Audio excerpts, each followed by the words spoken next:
భార్యాభర్తల మధ్య దాంపత్యం నానాటికి దిగజారిపోతోంది. అగ్ని సాక్షిగా 7 అడుగులు వేసి ఒకరి కష్టాల్లో మరొకరు పాలు పంచుకోవాల్సిన దంపతులు పరాయి మోజులో పడి వివాహ బంధానికి చెరగని మచ్చ తెస్తున్నారు.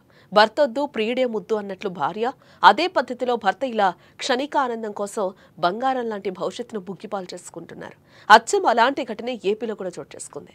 ప్రియుడితో కలిసి జీవించాలని ప్లాన్ వేసి కర్ణాటక నుంచి ప్రియుడిని పిలిపించి మరీ భర్తను దారుణంగా హత్య చేయించింది ఓ భార్య. ఇక్కడ కర్నూలు జిల్లాలో ఈ నెల 3న జరిగిన మర్డర్ కేసును పోలీసులు ఛేదించారు. ప్రియుడితో కలిసి భర్తను చంపేందుకు భార్య ప్లాన్ చేసినట్లుగా కూడా పోలీసులు నిర్ధారించారు. కర్నూలు జిల్లా ఆస్పరి మండలం తొగలగల్లు గ్రామానికి చెందిన గొల్ల అహోబిలం, గంగావతి భార్యాభర్తలు. అయితే కొన్ని రోజుల క్రితం వీరు కర్ణాటకలో యాదగిరి జిల్లా రత్నడిగికి వలస వెళ్లారు. అక్కడే గంగావతికి చెన్నబసవతో పరిచయం ఏర్పడి అది కాస్త ప్రేమగా మారినట్లుగా తెలుస్తుంది.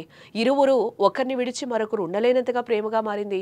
ఇరువురు కలిసి జీవించాలని అనుకున్నారు. అయితే వీరికి భర్త అడ్డుగా వస్తున్నాడని భర్తను చంపాలని ప్లాన్ వేసుకున్నారు. అనుకున్నట్లుగానే ఈ నెల 3వ తేదీన భర్తతో కలిసి పుట్టింటికి వెళ్ళింది గంగావతి. అదే విషయాన్ని ప్రియుడు చెన్నబసవకు ఫోన్ చేసి చెప్పింది. సాయంత్రం భర్త మాత్రమే తిరిగి వస్తున్నాడని మార్గ మధ్యంలో చంపేయాలని కూడా చెప్పింది. దీంతో ప్రియురాలి కోసం కర్ణాటక నుంచి ప్రియుడు వచ్చాడు. ఇక మార్గ మధ్యంలో కాపు కాసి అహోబిలంను దారుణంగా కత్తితో పొడిచి చంపేశాడు. అయితే మృతుడు అహోబిలంగా గుర్తించిన పోలీసులు ఆ దిశగా దర్యాప్తు చేయడంతో భార్య హంతకురాలిగా గుర్తించారు. దీంతో ప్రియుడు చెన్నబసవతో పాటు భార్య గంగావతిని కూడా పోలీసులు ఇప్పటికే అదుపులోకి తీసుకున్నట్లుగా కూడా తెలుస్తోంది. ఇందుకు ఈ కథలో గంగావతి ఏం సాధించింది? అగ్ని సాక్షిగా తాళి కట్టిన భర్తను వద్దనుకుంది.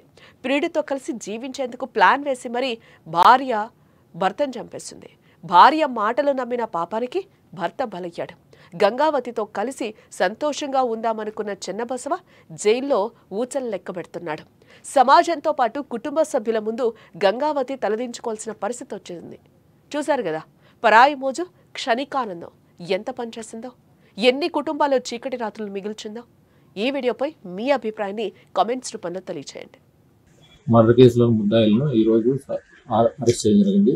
ముద్దాయిలు ఇద్దరు ఉన్నారు. దాంట్లో చెన్నబసవ, ఇతను కర్ణాటక బెంగళూరు చెందిన వ్యక్తి. తర్వాత గొల్ల పద్మావతి అంటే మృతుడు యొక్క భార్య. వీళ్ళు ఇరువురు కలిసి ఈ 3వ తేదీన హత్యకు భార్య ప్రేరేపించగా ప్రియుడైన చెన్నబసవ హత్య చేయడం జరిగింది.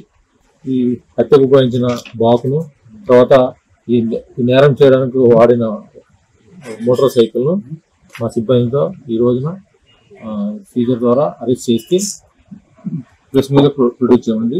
ఈరోజు వీళ్ళని న్యాయస్థానంలో హాజరుపరుస్తాం.